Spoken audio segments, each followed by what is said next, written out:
Bismillahirrahmanirrahim. Assalamualaikum warahmatullahi wabarakatuh. Hai Sobat Mahasiswa, saya Rahmawati dengan NIM 2021F1A118 kelas 3C Fakultas Hukum Universitas Muhammadiyah Mataram akan memaparkan tentang perusahaan perseorangan yang mencakup ciri-ciri perusahaan perseorangan, jenis perusahaan perseorangan, contoh perusahaan perseorangan, serta kekurangan dan kelebihan perusahaan perseorangan. Untuk itu, simak video lebih lanjut. Perusahaan perseorangan adalah jenis badan usaha yang dimiliki oleh satu orang. Pemilik jenis usaha ini tidak hanya mengambil keuntungannya sendiri, tetapi juga bertanggung jawab penuh apabila mengalami kerugian. Perusahaan perseorangan ini memiliki sistem informasi manajemen yang bebas dan tidak ada intervensi atau campur tangan dari pihak lain secara langsung, contohnya pemerintah. Perusahaan perseorangan biasanya dioperasikan dengan alat produksi dan teknologi yang cukup sederhana. Selain itu, modal yang dibutuhkan dalam proses produksi cukup kecil, sehingga jumlah produk yang dihasilkan sedikit. Bahkan jumlah tenaga kerja yang dibutuhkan pun tidaklah banyak. Meskipun begitu, jenis usaha perseorangan ini juga bisa menghasilkan pendapatan yang tidak sedikit jika sang pemilik usaha dapat menjalankan dan mengelola bisnisnya dengan baik. Karena perusahaan yang dikelola dan diawasi oleh satu orang saja, pemilik atau pengelola usaha tersebut akan memperoleh seluruh keuntungan perusahaannya tanpa perlu membagikannya kepada orang lain. Namun, kekurangannya adalah pemilik perusahaan perseorangan tidak mau harus menanggung seluruh resiko yang akan muncul dalam kegiatan usahanya. Ada dua jenis perusahaan perseorangan. Yang pertama, perusahaan perseorangan berlisensi. Perusahaan perseorangan berlisensi merupakan jenis perusahaan perseorangan yang memiliki izin dari pihak berwenang untuk bisa beroperasi. Perusahaan yang sudah berlisensi biasanya memiliki sertifikat pendaftaran bisnis, surat izin usaha perdagangan, izin tempat usaha, nomor pokok wajib pajak, dan sebagainya. Yang kedua, perusahaan perseorangan tanpa izin. Perusahaan perseorangan tanpa izin adalah jenis perusahaan perseorangan yang tidak atau belum mempunyai izin dari pihak yang berwenang. Contoh perusahaan perseorangan usaha pertanian. Perusahaan perseorangan di bidang pertanian ini biasanya banyak berada di daerah pedesaan. Usaha ini memiliki modal yang terbatas karena biasanya petani mengolah lahan pertaniannya sendiri. Dari hasil pertanian akan dijual kembali untuk mengembangkan modal. Agar proses usaha seperti ini dapat berjalan dengan lancar, kita perlu menguasai ilmu manajemen serta ekonomi yang dapat digunakan sebagai analisis. Untuk melakukannya, sebenarnya tidak terlalu sulit dan tidak memerlukan keahlian khusus. Bahkan, kita bisa menggunakan lahan yang terbatas. Untuk menghasilkan sayur mayur, kita juga usaha ini memiliki modal yang terbatas karena biasanya petani mengolah lahan pertaniannya sendiri. Dan hasil dari pertanian akan dijual kembali untuk mengembangkan modal. Agar proses usaha seperti ini dapat berjalan dengan lancar, kita perlu menguasai ilmu manajemen serta ekonomi yang dapat digunakan sebagai analisis. Untuk melakukannya, sebenarnya tidak terlalu sulit dan tidak memerlukan keahlian khusus. Bahkan, kita bisa menggunakan lahan yang terbatas untuk menghasilkan sayur mayur.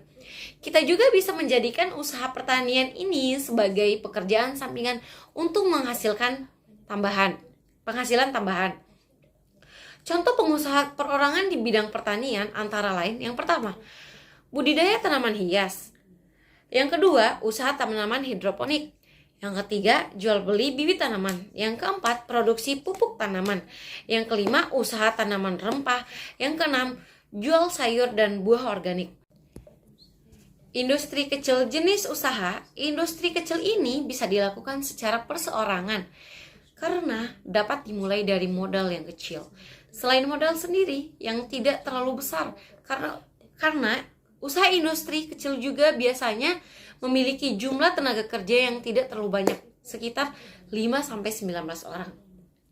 Tenaga kerja yang diambil pun biasanya dari lingkungan terdekat, pemilik seperti sahabat, teman, atau keluarga sendiri. Usaha industri kecil juga bisa menawarkan jasa yang bersumber dari keahlian sang pemilik. Hal ini yang menyebabkan industri kecil ini bisa bergerak lebih fleksibel. Misalnya seorang seniman yang menawarkan jasa melukis dengan membuat tas lukis, kerajinan, daur ulang barang bekas, dan sebagainya. Contoh perusahaan perseorangan yang bisa kita jadikan sebagai ide bisnis antara lain yang pertama kerajinan tanah liat, yang kedua kerajinan kayu, yang ketiga industri rumah tangga, yang keempat anyaman, yang kelima mainan, souvenir atau souvenir pernikahan. Usaha pedagang mungkin menjadi jenis perusahaan perseorangan yang paling banyak kita temukan dalam kehidupan sehari-hari. Jenis usaha ini adalah kegiatan jual beli barang bertujuan untuk mencari keuntungan. Jenis usaha ini sangat bisa dilakukan secara perorangan. Jika ingin memulai usaha dengan modal yang kecil, jenis usaha perorangan ini juga bisa dilakukan oleh siapapun tanpa keahlian khusus. Contoh perusahaan perorangan dalam bidang usaha dagang. Yang pertama, pengecer, penjualan agen, dropshipping atau reseller. Usaha jasa, wajar bila ada anggapan bahwa usaha dagang merupakan salah satu jenis usaha yang paling diminati oleh masyarakat Indonesia. Meskipun usaha ini memerlukan keahlian khusus, dapat disesuaikan dengan bakat bahkan kesenangan. Lantaran itulah jenis usaha ini banyak dilirik karena lebih fleksibel dan bisa menyesuaikan dengan kemampuan dan tentunya bisa dikelola secara perorangan. Usaha ini bahkan bisa dilakukan tanpa modal. Peluang jenis usaha perorangan ini sangat terbuka luas karena dapat dilakukan dari kategori apa saja. Jenis-jenis usaha ini memiliki potensi keuntungan yang menggiurkan. Usaha jasa yang dilakukan secara online lebih memiliki potensi yang lebih besar karena mampu menambah pasar yang lebih luas. Contoh perusahaan perseorangan di bidang pengadaan jasa antara lain sebagai berikut. Yang pertama, desain grafis, YouTuber, penulis. Adapun dalam perusahaan perorangan ini memiliki kekurangan dan kelebihan. Yang pertama, kekurangan perusahaan perorangan ini pemilik perusahaan perseorangan memiliki tanggung jawab yang tidak terbatas. Yang kedua itu sumber modalnya cukup terbatas. Yang ketiga, manajemen atau pengelolaan bisa menjadi terganggu. Yang keempat, melangsungkan usaha kurang terjamin secara pasti. Adapun kelebihan perusahaan perorangan. Yang pertama, perusahaan perorangan adalah jenis usaha tidak dikenakan pajak seperti PT atau firma. Yang kedua, pengelola internalnya tidak begitu rumit dan pemilik pun bisa dengan mudah dengan melakukan pemantauan. Yang ketiga, biaya manajemen atau operasional cenderung rendah karena pemilik bisnis memiliki tugas sebagai karyawan bisnis itu sendiri.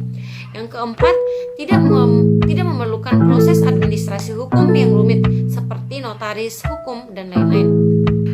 Dari seluruh penjelasan mengenai perusahaan perseorangan tadi, kesimpulannya perusahaan perseorangan adalah perusahaan yang dimiliki oleh satu orang. Meski begitu, perusahaan perseorangan tetap bisa dikembangkan menjadi lebih besar. Tentunya untuk mengembangkan perusahaan perseorangan membutuhkan modal yang besar juga. Demikian pemaparan dari saya. Bila ada kekurangan mohon dimaafkan serta mohon bimbingannya karena manusia tak luput dari kesalahan. Wabillahi taufiq wal hidayah. Wassalamualaikum warahmatullahi wabarakatuh. Terima kasih.